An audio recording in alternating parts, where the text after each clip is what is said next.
दोस्तों आज मैं आपको अंधविश्वास, पाखंडवाद और धर्म का नंगा नाच दिखाने वाला हूं। एक ऐसी हकीकत से रूबरू करवाऊंगा जिसे देखने के बाद आपके पैरों तले जमीन खिसक जाएगी। दोस्तों आप सोचिए कि कोई व्यक्ति अगर आपको यह कह दे कि आप भूखे रहें, प्यासे रहें, मैं आपको भगवान से मिला दूंगा, तो क्या आप ऐसा करोगे? बिल्कुल नहीं दोस्तों। लेकिन दोस्तों इस दुनिया में इस प्रकार के ज्ञानी, महाज्ञानी, ब्रह्मज्ञानी बहुत सारे मौजूद हैं जो ऐसा कर गुजरने की हैसियत रखते हैं दोस्तों। और भूखे भी कब तक रहे? जब तक उनकी सांसें बंद नहीं हो गई हो दोस्तों। और एक नहीं दोस्तों, दो नहीं दोस्तों, अब से पहले 200 से ज्यादा डेड बॉडी ऐसे ही लोगों की मिल चुकी है।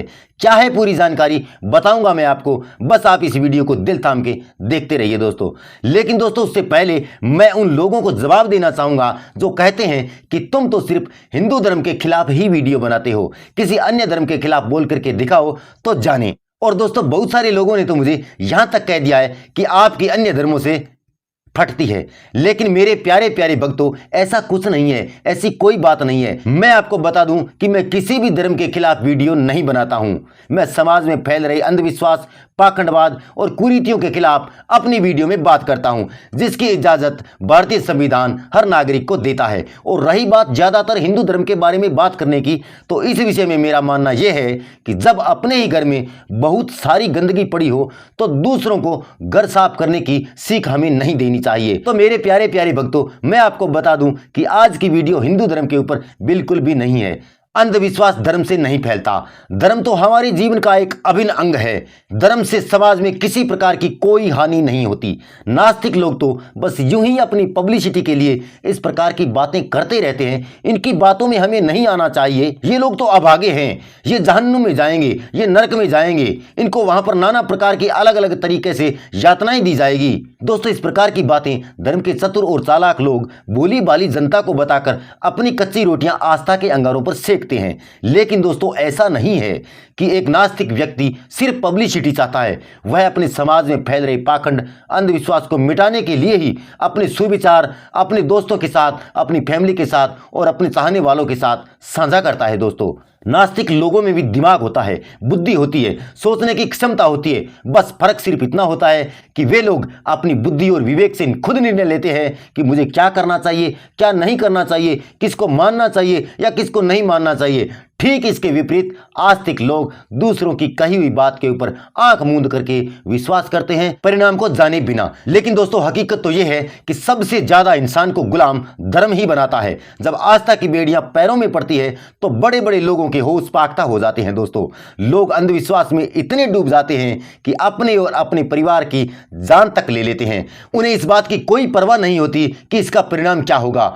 वे इस बात को भूल जाते हैं कि मृत्यु जीवन का अंत है। उन्हें लगता है कि मरने के बाद भी एक जिंदगी और बाकी है अभी, जिसे हमें जीना है। और उसी जिंदगी को ऐश और आराम से जीने के लिए हम लोग ये सब कर रहे हैं, धर्म पर चल रहे हैं, धर्म को मान रहे हैं और आस्था का सहारा ले रहे हैं। और दोस्तों हर धर्म में इस तरह की अलग अलग अवधारणाएं होती है, जैसे कि स्वर्ग, नरक, जन्नत, जहन्नुम वगैरह वगैरह। धर्म चाहे दोस्तों कोई भी हो, वह इंसान को सिर्फ और सिर्फ गुलाम ही बना सकता है। और कुछ चंद लोग ही ऐसे होते हैं जो आस्था और धर्म के सहारे अपनी जिंदगी को ऐश और आराम से जी पाते हैं। और वो दोस्तों उस धर्म के सबसे चतुर और चालाक लोग होते हैं। दोस्तों केन्या के एक शहर में एक पादरी ने अपने धर्म का प्रचार प्रसार कुछ इस प्रकार किया कि अगर आप जीते जी प्रभु यीशु से मिलना चाहते हो तो आपको एक बलिदान देना होगा।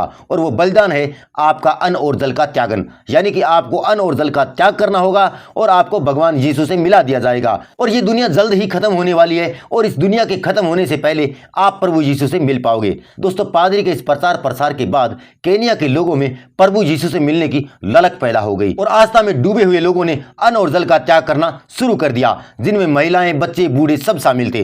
पादरी पॉल मैकेंजी की इस शिक्षा ने अनुयायियों को आस्था में इतना डुबो दिया कि लोगों ने मौत को गले लगाना स्वीकार कर लिया, लेकिन अन्न का एक भी दाना अपनी जुबान पर नहीं रखा दोस्तों। और परिणाम स्वरूप लोगों की जाने जाने लगी और यह संख्या धीरे धीरे बढ़ती गई और लोग उन्हें दफनाते चले गए। दोस्तों आप देखिए इन तस्वीरों में किस तरह से पुलिस प्रशासन की टीम कब्र में दफन मुर्दा लोगों को बाहर निकाल रही है। अब से पहले दोस्तों 200 से ज्यादा लोगों की लाशें निकल चुकी है जो भूख और प्यास की वजह से दम तोड़ गए हैं। यह संख्या दोस्तों धीरे धीरे बढ़ती जा रही है।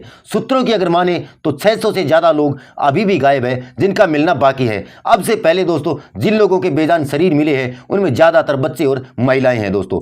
केन्या एक ऐसा देश है जहां पर धर्म के मामले में राष्ट्रपति तक नहीं बोलता, कानून, पुलिस प्रशासन, देश का मीडिया कोई कुछ नहीं कहता। पादरी पॉल मैकेंजी को पुलिस ने गिरफ्तार कर लिया है। आरोप लगा है कि आपने लोगों को आस्था के नाम पर भड़काया है और आत्महत्या करने के लिए उकसाया है, और अभी तक उन्हें जमानत भी नहीं मिली है। लेकिन दोस्तों पॉल मैकेंजी ने पूछताछ में उकसाने की बात को बिल्कुल साफ साफ मना कर दिया है और कहा है कि 2019 में उन्होंने चर्च को बंद कर दिया था।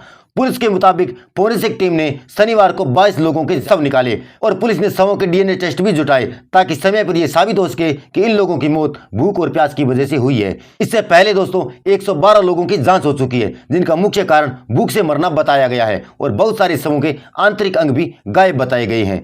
पुलिस ने इस मामले में पादरी पॉल मैकेंजी के साथ साथ एक अन्य संदिग्ध व्यक्ति को भी गिरफ्तार किया है दोस्तों। अब आप सोचिए कि इस पादरी पॉल मैकेंजी ने धर्म के नाम पर, आस्था के नाम पर कितने घरों को उजाड़ दिया, कितने मासूम बच्चों की जानें ले ली। बस धर्म का यही काम होता है दोस्तों। धर्म या मजहब को मानना बुरी बात नहीं है दोस्तों, लेकिन बुरी बात यह है कि जब उसी धर्म की आस्था में डूब करके बिना सोचे विचारे लोग जब इस प्रकार के कदम उठाते हैं तो इस प्रकार के दुष्परिणाम धर्म के सामने आते हैं दोस्तों। और इसे ही कहते हैं दोस्तों मानसिक गुलामी। इंसान को जब धर्म की अफीम चटाई जाती है तो वह इतना नशे में चूर हो जाता है कि वह कुछ सोच ही नहीं पाता कि इसका परिणाम क्या होगा। लोग आस्था में इतने डूब जाते हैं कि कोई अगर उन्हें पाखंडवाद से बाहर निकालना भी चाहे तो सामने वाले व्यक्ति पर वो आरोपों की झड़ी लगा देते हैं, क्योंकि बचपन से लेकर उनके दिमाग में बस धर्म, आस्था, स्वर्ग, नरक, जन्नत, जहन्नुम इस प्रकार की बातें कूट कूट करके भरी हुई होती है दोस्तों।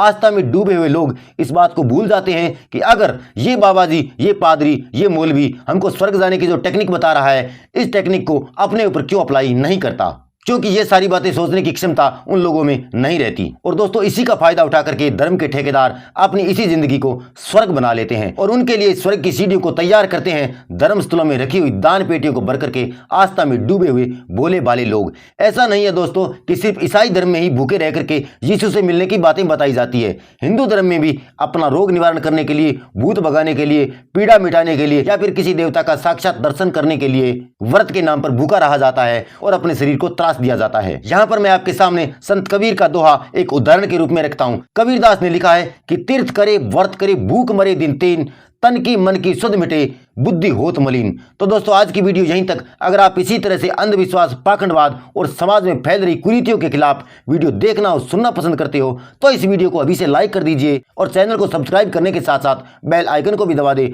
मैं मिलूंगा आपसे अगले वीडियो में, तब तक के लिए नमस्कार।